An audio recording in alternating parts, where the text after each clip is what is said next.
Hello beautiful people, welcome to Lucknow locals. आज हम बात करने वाले हैं हर तरीके के तवे के बारे में, क्योंकि जनरली मैं जानता हूं कि काफ़ी लोग परेशान हैं और बहुत ज़्यादा अनसेटिस्फाइड हैं अपने घर के तवों को लेके। सबसे पहली चीज़ है, अगर उनके पास एक रोटी तवा बेहतर है तो उसमें रोटियां जल जाती हैं। किसी किसी की अगर रोटी तवा बेहतर है तो उसमें डोसा नहीं बनता है, और साथ ही साथ ऐसी बहुत सारी रिलेटेड प्रॉब्लम्स हैं जो आपको आपके घर में फेस करनी पड़ती है सिर्फ तवे की वजह से। तो आज की ये वीडियो काफ़ी ज़्यादा इंपॉर्टेंट है और आपको काफ़ी सारी चीज़ें जानने को मिलेंगी। सबसे पहली रीजन मैं आपको बता दूं कि आप जब भी तवा परचेज करते हैं तो तवे का नेचर ना समझते हुए बस उसकी डिजाइन और उसकी उस पे चले जाते हैं। और मैं आपको बताऊं, इस तरीके से कभी भी अपने किचन के यूटेंसिल को परचेज ना करिएगा, नहीं तो 2-3 महीने में फिर से आपको कोई ना कोई यूटेंसिल परचेज करना पड़ेगा। हमेशा ध्यान रखिए कि आपकी नेचर ऑफ कुकिंग कैसी है, मतलब आपकी कुकिंग स्टाइल कैसी है, क्योंकि मैं आपको बताऊं हर किसी की कुकिंग स्टाइल काफी अलग होती है। अगर एक घर में 2 से 3 लोग हैं जो कुकिंग करते हैं तो सबकी कुकिंग स्टाइल अलग होती है, पैटर्न ऑफ कुकिंग अलग होता है। तो इस चीज को ध्यान रखिएगा, और साथ ही साथ आपकी यूटिलिटी कैसी है उसको भी ध्यान रखना पड़ता है। तो आज की इस वीडियो में मैं आपको बताने वाला हूं कि हर तवे का क्या नेचर है, किस तरीके से यूज करना चाहिए और किन को यूज करना चाहिए। हर एक चीज अलग अलग करके डिस्कस करेंगे, तो वीडियो काफी ज्यादा इंपॉर्टेंट है और इन्फॉर्मेटिव होने वाली है। तो बिल्कुल बैठ जाइए और इस वीडियो को पूरी तरीके से एंजॉय करिए। तो चलिए शुरू करते हैं। सबसे पहले मैं बता दूं कि अगर आप रोटी के लिए, चपाती के लिए तवा लेना चाहते हैं तो बहुत ज्यादा इधर उधर भागने की जरूरत नहीं होनी चाहिए। सबसे पहला ऑप्शन आपको मिल जाता है रोटी के लिए आयरन का हैवी तवा। अब उसमें यह है कि आयरन का हैवी तवा कितना बड़ा लेना है ये आप पे डिपेंड करता है, क्योंकि सबसे पहली प्रायोरिटी हो जाती है कि आयरन तवे में रोटी अच्छी बनती है और बहुत ज़माने से बनती हुई आ रही है। दूसरा बेनिफिट आयरन तवे का ये मिल जाता है क्योंकि ये 100% हेल्दी होता है। और आयरन तवे को सबसे इंपॉर्टेंट चीज़ है कि अब मैं बात करता हूँ नेचर ऑफ कुकिंग। देखिए, आयरन तवे को आप हर तरीके से यूज़ कर सकते हैं। हमेशा ध्यान रखिए, या तो आयरन तवे में 2 प्रॉब्लम्स आ सकती हैं। एक, उसमें रस्टिंग की बहुत रेगुलर प्रॉब्लम आती है। अगर आप रोटी बनाते हैं तो उसमें क्या होता है, ईंटे से बहुत हार्ड स्क्रबर से आपको स्क्रबिंग करनी पड़ती है। तो इसके 2 सॉल्यूशंस हो सकते हैं। जब भी आप तवे को रोटी बनाने के बाद रखें तो उसको बिल्कुल ड्राई करके रखिए, मतलब एक बार गैस स्टोव में चढ़ाने के बाद बिल्कुल ड्राई कर लीजिए। और दूसरा ये हो सकता है कि उसमें एक जरा सी ऑयलिंग करके रखिए, जिससे उस तवे में बिल्कुल भी रस्टिंग नहीं होगी और वो काफी लॉन्ग लास्टिंग चलेगा। दूसरी बात जो सबसे इंपॉर्टेंट जानने वाली होती है वो होती है कि तवे का जो वेट होना चाहिए वो लगभग 1.5-1.2 केजी के बीच में होना चाहिए, जिसकी वजह से आपको लिफ्ट करने में भी आसानी हो और साथ ही साथ रोटियां उसमें जले ना। अगर आपको मिल रहा है सिर्फ मात्र 1 केजी का अगर रोटी तवा, तो उसमें आपको ध्यान रखना है कि उसमें गैस ज़्यादा नहीं यूज़ करनी है और आपको थोड़ा सा एक्सपीरियंस होना चाहिए रोटी की कुकिंग का। अदरवाइज अगर आप रोटी पहली बार बना रहे हैं, आपकी एक बहुत जनरल प्रॉब्लम है कि रोटी जल जाती है, तो हमेशा ध्यान रखें कि तवे को 1.5 केजी से लेके, और मतलब 1.2 केजी से लेके 1.5 केजी का आयरन तवा लीजिए, तो उसमें रोटी जहां तक उम्मीद है कि नहीं खराब होती है। उसके बाद हम बात कर लेते हैं कि रोटी तवा कैसा होना चाहिए अगर आप आयरन का ले रहे हैं तो सबसे इंपॉर्टेंट चीज ये है कि रोटी तवा 2-3 तरीके के आते हैं। एक आता है इस टाइप का वायर हैंडल और एक आता है आपका लकड़ी का हैंडल। मैं आपको हमेशा रिकमेंड करूंगा कि वायर हैंडल को प्रेफर करिए। अगर लकड़ी हैंडल और वायर हैंडल का दोनों ऑप्शन है तो वायर हैंडल लीजिए, क्योंकि ये ज्यादा ड्यूरेबल होते हैं और इसमें कभी भी हीटिंग इफेक्ट नहीं होता है। और लकड़ी हैंडल में प्रॉब्लम ये होता है कि लकड़ी समय समय पे अगर अच्छे से नहीं लगी है तो निकल सकती है, फिर वो तवा पूरी तरीके से खराब हो जाता है और हमेशा आपको उसको फिर पकड़ से या किसी क्लैंप से ही उठाना पड़ता है, तो वहां पे इश्यूज आ सकते हैं। उसके बाद बात करते हैं कि अगर आप इंडक्शन लेते हैं, अगर आप इंडक्शन जनरली यूज करते हैं तो इस टाइप का रोटी तवा आप ले सकते हो, जिसका वेट कम से कम 1.6 से 1.8 केजी के आसपास हो। और उसका रीजन ये होता है क्योंकि उसमें रोटी, चिल्ला, पराठा, और अगर थोड़े से एक्सपर्ट हैं आप तो इसमें डोसा भी बहुत अच्छा प्रिपेयर कर सकते हैं। ध्यान रखिएगा, इस टाइप के तवे जो होते हैं उसको बहुत ज्यादा हीट की जरूरत नहीं होती है। और काफी लोग क्या करते हैं कि देख देख के इस टाइप के तवे ले लेते हैं, उनको पैटर्न देख के लगता है कि अरे बहुत अच्छा डोसा तवा है, इसमें डोसा बहुत अच्छा निकलेगा, बट ऐसा नहीं होता है, क्योंकि डोसा तवा थोड़ा सा थिक होना, हैवी होना बहुत जरूरी होता है।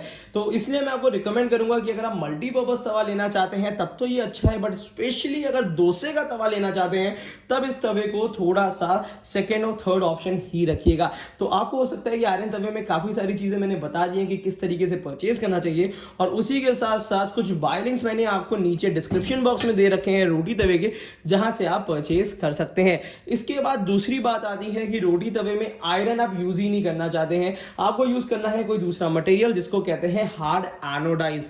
अब यहाँ पे हार्ड एनोडाइज तवा तो आपके सामने आपको नहीं दिख रहा होगा, बट मैं आपको बता दूं वही सिमिलर चीजें हैं। हार्ड एनोडाइज तवा, जैसे कि फ्यूचरा की बात अगर कर ली जाए तो फ्यूचरा का हार्ड एनोडाइज तवा बहुत ज्यादा अच्छी क्वालिटी का आता है। यहाँ पे ये जो तवा दिखा रहा हूँ ये तो स्पेशली डोसा तवा है, बट फ्यूचरा में हार्ड एनोडाइज की जो रेंज आती है वो भी आप ले सकते हैं। बस दो बातों का ध्यान रखिएगा, उसकी क्लीनिंग बिल्कुल सोप वाटर से करी जाती है, उसमें स्क्रबिंग की जरूरत नहीं करनी चाहिए, क्योंकि अगर आप उसको स्क्रब करेंगे अगर वो व्हाइट हो गया तो उसके बाद वो बहुत ज्यादा अनहेल्दी हो जाएगा। इस चीज का ध्यान रखिएगा। इसके बाद मैं बात करता हूं कुछ ऐसे तवे की जो कि मल्टीपर्पज तवे होते हैं, बट कंपनी ने रोटी के लिए निकाल रखे हैं, बट वो रोटी से ज्यादा बेहतर बाकी पर्पसेस में काम करेंगे। तो यहां पे मैं बात कर रहा हूं फ्यूचरा के कास्ट आयरन तवे की। अब यहां पे आपको रोटी तो दिखा दी है फुलाते हुए, बट मैं आपको बता दूं कि ये रोटी बनाने के लिए मैं कह सकता हूँ एक सेकेंडरी ऑप्शन हो सकता है, क्योंकि प्राइमरी में क्या होता है कि रोटी बार बार हटा के गैस स्टोव में फुलानी पड़ती है, जिसके हिसाब से ये बहुत ज़्यादा कह सकते हैं कारगर नहीं है। और इसमें मगर यह है कि ऑब्वियस सी बात है कि तवे की डिजाइनिंग में बहुत ध्यान दिया गया है और तवे के टेक्सचर में बहुत ध्यान दिया गया है, जो कि इंडक्शन बॉटम है।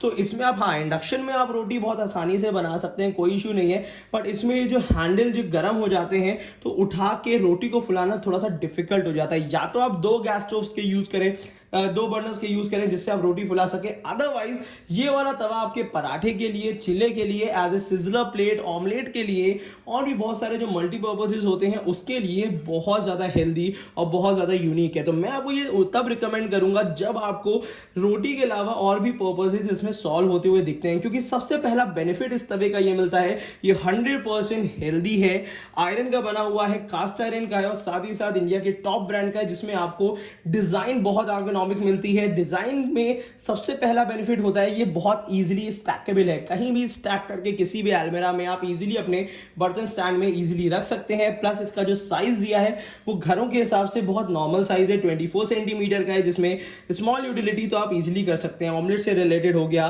चिल्ले पराठे से रिलेटेड हो गया, तो आप इजीली इसमें कुकिंग कर सकते हैं। तीसरा बेनिफिट होता है इसको मेंटेन करना लोगों के हिसाब से बहुत डिफिकल्ट है, बट मैं आपको बताऊं इसको मेंटेन करना बहुत ईजी होता है, क्योंकि कास्ट आयरन में सिर्फ एक ऑयल की कोटिंग ऊपर लगा दें तो भी ये काफी अच्छा काम करता है। और समय के हिसाब से जैसे जैसे आप इसको यूज करते जाएंगे वैसे वैसे इसकी परफॉर्मेंस और भी बेहतर होती रहेगी। बस यहाँ पे सिर्फ अगर रोटी की बात की जाए तो उसको उठा के फिर उधर उधर मूव करना, फिर लगाना, ये थोड़ा सा डिफिकल्ट हो जाएगा।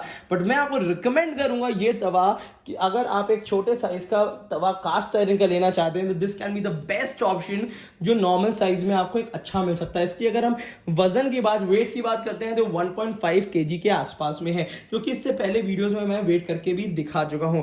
अब बात कर लेते हैं कुछ इस टाइप के तवे जो कि आपको मिलते हैं। और ये वाला जो तवा आपके सामने दिख रहा है ये इंडस वैली का है। इससे पहले इंडस वैली की मेरी अगर आप वीडियोस देख लेंगे, मैं आपको आई बटन पे भी दे दूंगा, तो इंडस वैली की अगर आप वीडियो देखेंगे तो उसमें ये तवा इस समय फ्री मिल रहा है, क्योंकि काफी ऑफर्स चल रहे हैं। तो इन तवे की मैं बताऊं आपको, ये तवा उन लोगों के लिए है जो कि फास्ट कुकिंग रेसिपीज बनाते हैं, जल्दी जल्दी कुकिंग करनी है, तो उसके लिए इंडक्शन बॉटम तवा होता है। तो ये भी आप, मैं कह सकता हूँ एक ऐसा ऑप्शन है, अगर आपको तवा नहीं मिल रहा है आयरन का बेहतर, तो ये ऑप्शन आपके लिए बेहतर है। बट मैं आपको रिकमेंड करूंगा कि अगर आप खुद पैसा लगा के, क्योंकि ये अगर आपको फ्री मिल रहा है तो this can be the best option. जब फ्री मिल रहा है तो कोई इशू नहीं है, इसमें आप कोई ना कोई चीज तो कुक कर सकते हैं। मगर अगर इस टाइप का आपको तवा लेना है तो मैं हमेशा आपको रिकमेंड करूंगा, नीचे डिस्क्रिप्शन बॉक्स में जाएंगे तो आपको कास्ट आयरन का बेस्ट ऑप्शन मैंने लिंक दे दिया है, जहां से आप उसका एक सुपर स्मूथ तवा परचेज कर सकते हैं, जिसमें आपका डोसा इतना परफेक्ट बनेगा कि आप जितनी बार बनाएंगे उतनी बार और ज्यादा कॉन्फिडेंट फील करेंगे कुकिंग के टाइम पे। अब बात करते हैं लास्ट बट नॉट लीस्ट, कितने तरीके के नॉनस्टिक तवे आते हैं, हमें कैसे यूज करने चाहिए। अब जैसे मार्केट में बहुत सारे नॉनस्टिक तवे अवेलेबल हैं, जो कि आपके सामने मैं 3 तरीके के बहुत कॉमन लाया हूं, जो हर जगह आप इन तवों से टकराएंगे जरूर। रीजन क्या होता है मैं बताता हूं। अगर आप नॉनस्टिक तवा लेना ही चाहते हैं, अब यहाँ पे प्रॉब्लम कहाँ आती है और नॉनस्टिक तवे क्यों बिक रहे हैं उसका रीज़न भी बताता हूँ। मेनली प्रॉब्लम क्या आती है, लोग इस टाइप के तवे ले लेते हैं बट उसको यूज़ करना उनको नहीं आता है। तो 2-4 दिन यूज़ करने के बाद वो हार मान लेते हैं और कहते हैं कि इस टाइप का तवा भैया हम यूज़ नहीं कर पाएंगे, क्योंकि 2-3 घंटे हम सिर्फ तवे में ही लगा दें तो कोई फ़ायदा नहीं है। मैंने देखा है लोगों को इस तरीके से इरिटेट होते हुए कुकवेयर से। तो हमेशा याद रखिए आपकी नेचर ऑफ कुकिंग क्या है, आप कितने ज़्यादा सीखना चाहते हैं किचन के बारे में, उस पर डिपेंड करता है।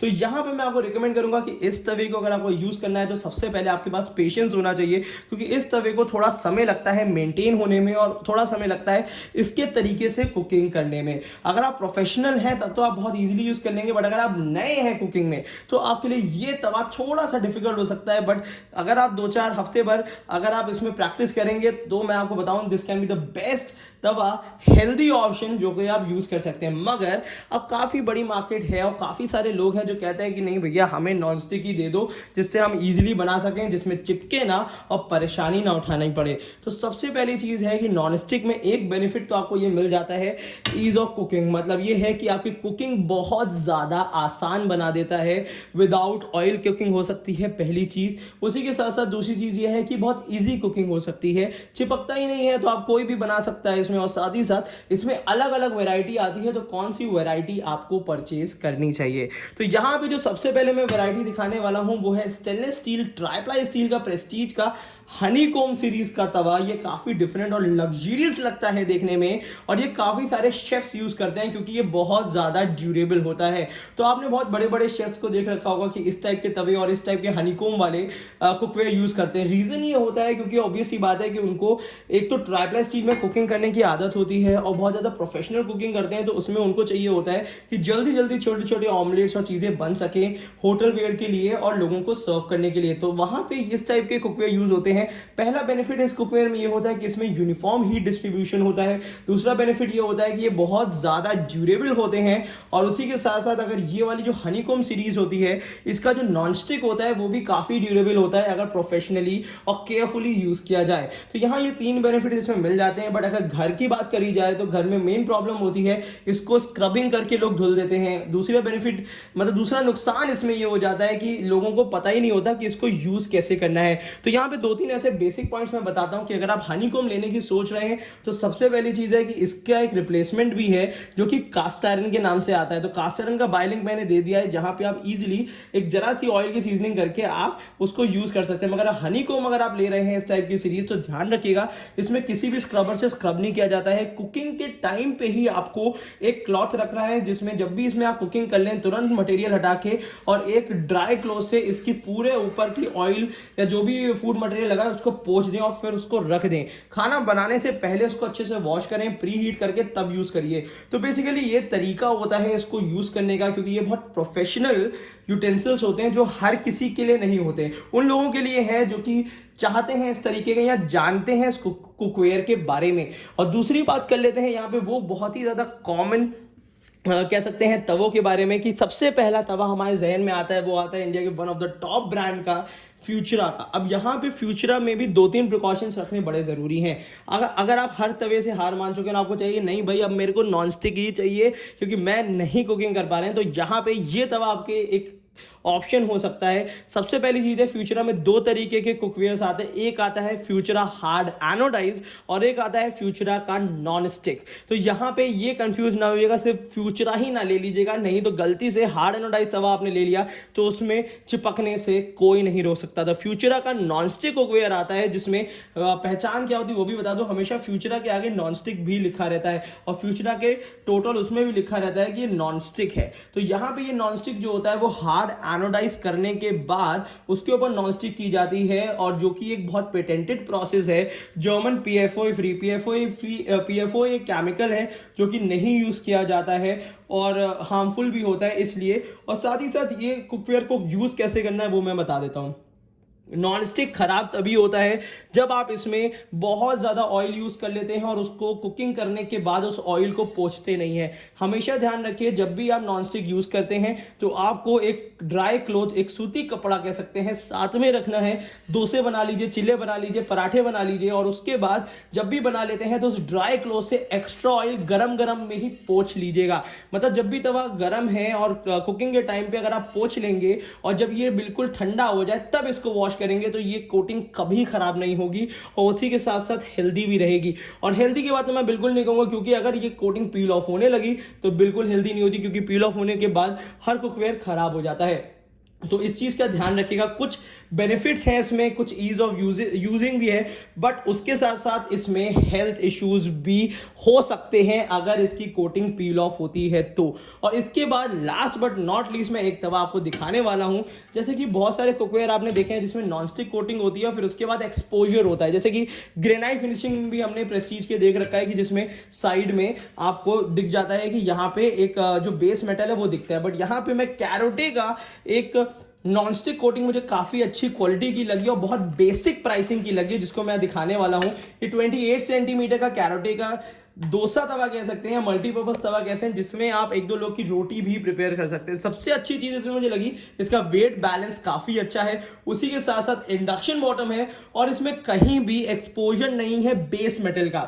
बेस मेटल कहने का मतलब है कि जो अंदर का जिस मटेरियल या जिस मेटल से ये बना होता है, जनरली एल्यूमिनियम से बना होता है, तो वो बाहर एक्सपोज नहीं है। कंप्लीटली आपको 360 डिग्री में आपको कंप्लीट ग्रेनाइट फिनिशिंग मिलेगी, जिसकी वजह से ये पूरी तरीके से नॉनस्टिक है। इसको वॉश करना बहुत आसान है, इसको आप डिफरेंटली यूज कर सकते हैं। और साथ ही साथ अगर एक दो लोग हैं तो उनके लिए रोटी भी आप प्रिपेयर कर सकते हैं, क्योंकि कंपनी ने डिस्क्रिप्शन में भी इसका दे रखा है कि रोटी भी आप इसमें बना सकते हैं। बट मैं रिकमेंड करूंगा कि इसमें डोसा, चिल्ला, पराठा आप बनाइए और इसको इजीली गरम गरम में ही ड्राई क्लॉथ से पोंछ के इजीली रख दीजिए, क्योंकि इसमें ना कोई चीज चिपकेगी ना कोई चीज जलेगी और साथ ही साथ इसको बहुत ज्यादा ड्यूरेबल भी रहता है। अगर हम देखा जाए तो इसका टेक्सचर भी मुझे काफी ज्यादा पसंद आ रहा है। और साथ ही साथ यहाँ पे आपको साइड में वुडन फिनिशिंग का, मैं ये नहीं कहूंगा कि वुड का, बट वुडन फिनिशिंग का एक हैंडल मिल रहा है जो कि काफी लाजवाब क्वालिटी का है। जनरली अगर इसको मैं कंपेयर करता हूँ इंडिया के टॉप ब्रांड से, तो मैं आपको बता दूं इसकी फिनिशिंग ज्यादा लाजवाब है और प्राइसिंग उनके कंपैरिजन में थोड़ी सी इकोनॉमिकल है।